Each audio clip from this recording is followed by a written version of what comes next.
주님의 이름으로 사랑하고 축복합니다. 오늘도 하나님 동행하심과 응답하심을 충만히 경험하시기를 간절히 소망합니다.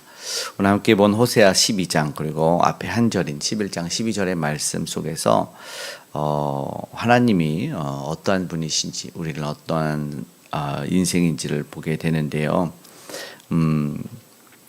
12장 6절에 이렇게 말씀합니다. 항상 너희 하나님을 바랄지니라. 오늘 우리는 하나님을 바라는 그런 인생이 되어야 됩니다. 그렇지 않을 때 우리는 하나님에게 의롭다함을 그리고 이 생명을 이어갈 수도 없고 의롭다함을 받을 수도 없는 것입니다. 소선지서를 보고 있는데 이 호세아서는 이 소선지서, 그러니까는 구약 성경 중에서 뒤편에 위치는 해 있어요. 그런데 이것이 시대적으로 어느 때냐면 신약 성경 전에 있어요. 그래서 신약 성경 전인 예수님이 오시기 전, 시대적으로 주전이라고 하는데 주님 오시기 전 주전 8세기, 그러니까 BC, 예수님 오시기 전 비포 크라이스트 750년경, 멸망을 한 730년경에 하기 때문에 그 당시에 이 남과 북으로 갈라진 이스라엘 백성, 그때 북이스라엘에 활동했던 이 호세아 선지자가 이 북이스라엘의 멸망을 예언합니다. 그리고 그를 대표 족속이 에브라임이었기 때문에 12절에 보면은 그리고 12장 1절에 보면 에브라임은 이렇게 말합니다. 북이스라엘 전체를 가리키는 것이죠. 그 북이스라엘에서는 거짓이었고 또 물론 남유다도 12절에 보면 11장 12절에 신실하시고 거룩하신 자에 대하여 정함이 없도다 이렇게 얘기합니다. 정함이 없다는 것은 뭐냐면 거역하였도다. 다른 성경에 보면 거역했도다라고 말합니다. 그 죄악이 얼마나 큰지를 비유하기 위해서 하나님은 신실했다. 그리고 하나님은 거룩하셨다 이렇게 말합니다. 오늘 사실 우리가 하나님에게 의롭다함을 받지 않으면 우리는 하나님을 거역하고 그 죄로 말미암아 하나님의 공의가 작동되었을 때 살아남을 수가 없습니다. 하나님의 그 거룩하심 가운데 남을 수 있는, 버틸 수 있는 인생은 어느 누구도 없습니다. 하나님은 공의롭고 거룩하신 분이기 때문이라는 것이죠. 그분에게 대항해서 죄를 범한 이 에브라임, 북이스라엘 그리고 남유다도 마찬가지인데 필연적인 멸망을 오늘 사실은 예언을 하고 있는 것입니다. 앞에서도 고멜을 통해서 호세아서는 비유를 했지만 음란한 여인, 그를 계속 데려오는 하나님의 사랑, 이 앞전 11장에서는 어떤 비유했냐면 아들로 비유를 했습니다. 그 어린아이를 이렇게 인도해서 기르고 가르치고 걸음마를 떼고 먹을 것을 두었는데 바알 우상에게 섬기는 그런 모습이 배신과 반역, 필연적인 심판을 불러오는 일이었다라는 것을 보게 됩니다. 거역한 정함이 없는 얼마나 악한지를 계속해서 이야기를 하고 있는지 보게 됩니다. 그러면서 대조된 하나님의 성품, 하나님과는 완전히 반대되는 인생을 사는 것이죠. 사실상 우리도 하나님의 공의가 작동되면 우리도 그 죄로 말미암아 누구도 설 수 없는 심판 가운데 우리는 처하게 되죠. 왜 오늘 우리는 그래도 신앙 안에서 살아갈 수 있습니까? 오늘 우리를 의롭다 여겨주신 예수 그리스도의 공로 때문이라는 것을 꼭 기억했으면 좋겠습니다. 주님의 우리를 의롭다 하지 않으시면 그분의 의가 우리에게 오늘도 이렇게 전가되지 않으면 우리는 살 수 없는 인생이다. 우리의 죄악으로 말미암아 누구도 어느 인생도 하나님 앞에 떳떳하게 설 수 있는 인생은 없다라는 것을 먼저 겸허히 고백하며 나아갈 수 있기를 원합니다. 오늘 또 그러면 3절에서 이제 12장 호세아서 3절 4절에 보니까 야곱을 예로 들고 있어요. 야곱의 특징이 3절에는 형의 발 뒤꿈치를 잡았고 또 힘으로는 이제 하나님과 겨루되 천사와 싸워서 이겼다. 근데 여기서 이제 오해하는 게 그가 정말 대단한 사람인가라는 것이죠. 그렇지 않죠. 사실은 태어날 때부터 강한 욕망과 이 하나님을 바라는 마음이 있었다고 봐야 됩니다. 하나님에게만 소망을 두고 있었다는 신앙적 해석을 해야 되고 그리고 무엇보다 그럴지라도 하나님이 허용을 해주시는 은혜를 알아야 됩니다. 아무리 내 욕심을 내어준다고 해서 그것이 이루어지는 것이 아니라 하나님이 허락을 해주셔야만 되는 것인데 오늘 보면 사실 이스라엘 백성들을 보면 장자만을 취하지 않으세요. 그러니까는 기본적으로 주어진 조건에 택함이 있는 것이 아닙니다. 이삭도 찾아고 야곱도 찾아고 그리고 요셉도 11번째로 유다도 사실은 그 민족의 첫째 장자는 아닙니다. 넷째죠. 이것은 하나님이 주권적인 선택과 은혜를 이야기하는 거예요. 다만 그러면 우리가 무엇을 바랄 수 있냐면 이 하나님만 바라는 인생이었다는 것이죠.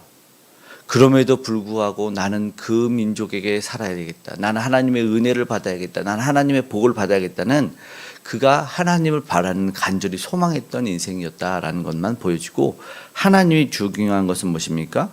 하나님이 그를 기억하고 하나님이 응답하셨다는 것이 중요한 것이죠. 오늘도 이야기하는 것이 그것입니다. 너희는 조건이 없는 인생이었다라는 것이요. 왜 야곱이 위대한 민족이 되었냐? 하나님의 은혜가 아니면 아니다라는 것을 이야기하는 것이죠. 하나님에 대한 갈망만이 있었을지라도 그것을 응답해 주셨다라는, 그래서 기억되는 것은 5절에 여호와의 이름이다라고 이야기하는 것입니다. 오늘 우리가 기억해야 되는 6절의 말씀, 오늘 말씀의 제목으로 본다면 하나님을 바랄지어다. 돌아와서 항상 너의 하나님을 바랄지니라. 오늘 이것이 야곱의 모습이 아니라 우리 모든 믿는 자의 모습이 되어야 되는 것입니다. 오늘 주님뿐입니다. 유일한 답은 우리 주님밖에 없다는 것을 기억했으면 좋겠습니다. 주님만을 바라야 되고 그 은혜가 이제 이어지는데 이 에브라임이라고 말했는데 이 북이스라엘 10지파였어요. 12지파 중에 10지파가 자신들이 좋은 대로 죄악을 마음껏 번화합니다. 물질도 자기들 것이었는 줄 알았어요. 8절에 보니까 나는 부자야. 그리고 나는 죄라 할 불의를 없다. 자기에게는 죄도 없다고 이렇게 오만방자한 모습을 보이고 있어요. 나는 속 잃은 자 되고 재물도 있고 그랬다라는 묘사를 하고 있는데, 그런데 이 나라 전체가 보니까 이 심판을 받을 수밖에 없었던 것을 보게 되죠.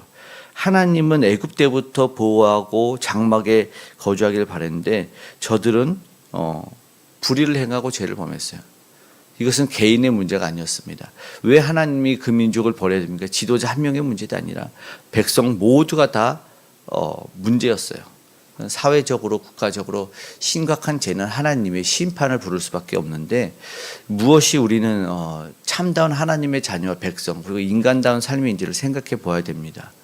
지금 현대 세상을 보면은 악법이 합법화되고 무엇이 정의인지 진리인지 구분이 안 갑니다. 이 동성애를 허용하니 안 해, 이 말 자체가 이해되지 않지 않습니까? 소수 인권을 존중한다고 하면 어떻게 되냐면 정말 악한 일들이 더 많이 벌어집니다. 소수 인권으로 그 아이를 보면서 이렇게 이 성욕을 느끼는 사람도 있대요. 그러면은 그 사람도 소수이기 때문에 존중해 줘야 되고, 아동 학대도 소수이기 때문에 뭐 인정을 해줘야 돼. 소수라는 이름으로 통해서 모든 것을 허용해 줄 수 있는 세상이 아닌데, 소수 인권 존중으로 인해서 세상이 다 법을 바꾸고 자기들 좋을 대로 이렇게 해버리는 거죠. 정치적인 이유도 크겠지만 창조를 거스르는, 이거는 범죄이죠. 악법이 합법화되는 불법과 부당한 세상이 되는 거예요. 진리가 사라지는. 그래서 우리는 이런 세상 심판을 피할 수밖에 없었던 에브라임을 보면서 우리는 기도해야 된다는 것입니다. 무엇이 죄인지 무엇이 정인지 모르고 자기는 죄가 없다고, 불의가 없다고, 찾아낼 수 없다고 이렇게 외치는 세상이에요. 그런데 저는 정말 그렇지 않습니다. 지금 보면은 진리가 없기 때문에 무엇도 법이 될 수 있고, 진리를 말하면 그것이 오히려 악한 이가 될 수 있다는 세상에 우리는 정말 기도해야 되는 세상이죠. 전 세계가 그렇습니다. 범세계적으로 그런 일들이 지금 일어나고 있다라는 것입니다. 안타까운 모습 속에서 하나님은 저들을 구원해냅니다. 애굽에서 살았다면 그냥 종으로 사는 인생이 되는데, 하나님은 9절에 보니까 애굽 땅에 있었을 때부터 나는 내 하나님이다라고 말합니다.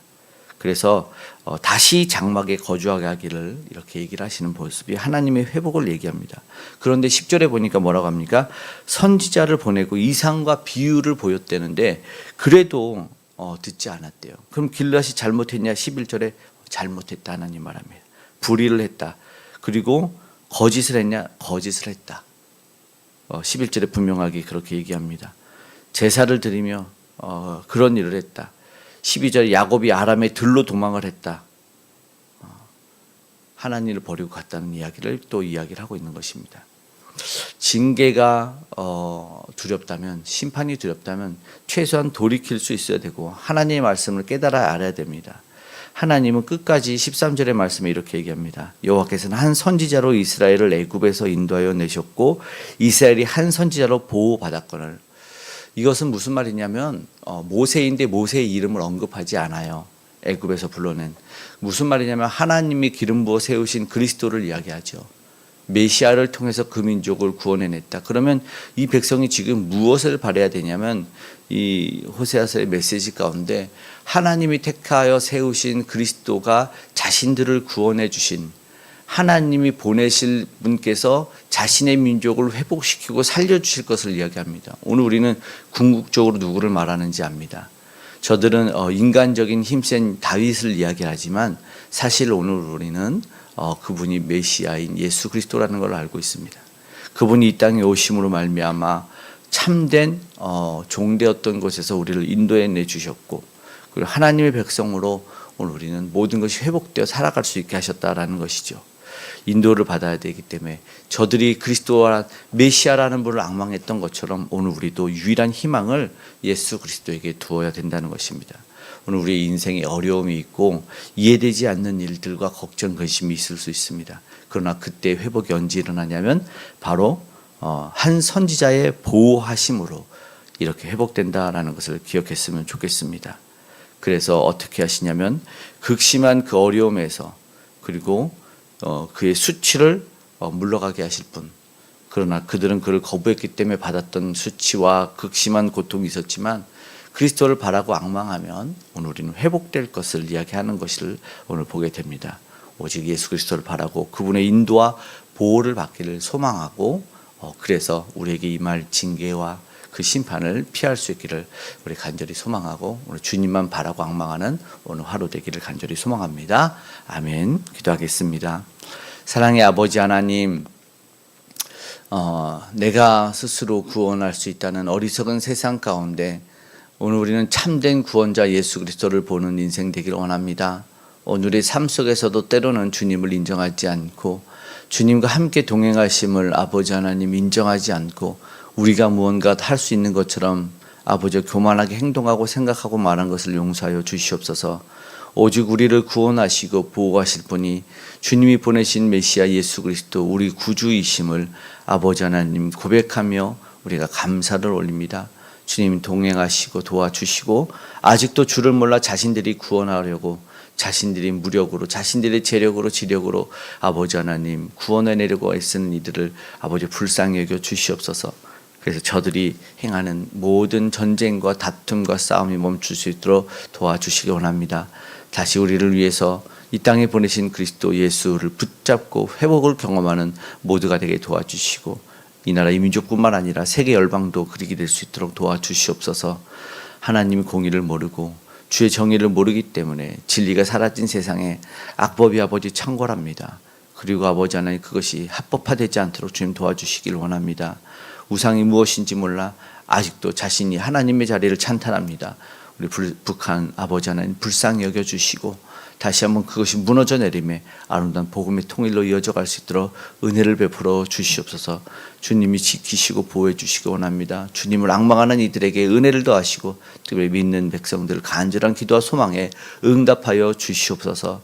오늘도 동행하심에 특별히 병원 진료를 받고 또 하나님을 의지하며 기도하는 이들에게 나음과 또 좋은 결과를 허락하시고 주님 바라보며 살아가는 인생들 외롭고 힘들고 고난하지 않도록 은혜를 베풀어 주시고 일터에서 가정에서 아버지 하나님이 지키시고 동행하심을 경험케 하여 주시옵소서. 간절한 기도의 제목에 응답하시고 특별히 무엇보다 우리 다음 세대 귀한 영혼들을 지켜주시고 아버지 하나님 은혜 가운데 살아감을 알게 하여 주시옵소서. 오늘도 말씀 가운데 기도 가운데 승리하는 우리가 되기를 원합니다. 주님 보내신 아버지 하나님 예수 그리스도를 오늘도 동행하며 승리하는 우리 될 수 있도록 은혜를 더하여 주시옵소서. 감사드리며 고마우신 예수님의 이름으로 기도드리옵나이다. 아멘.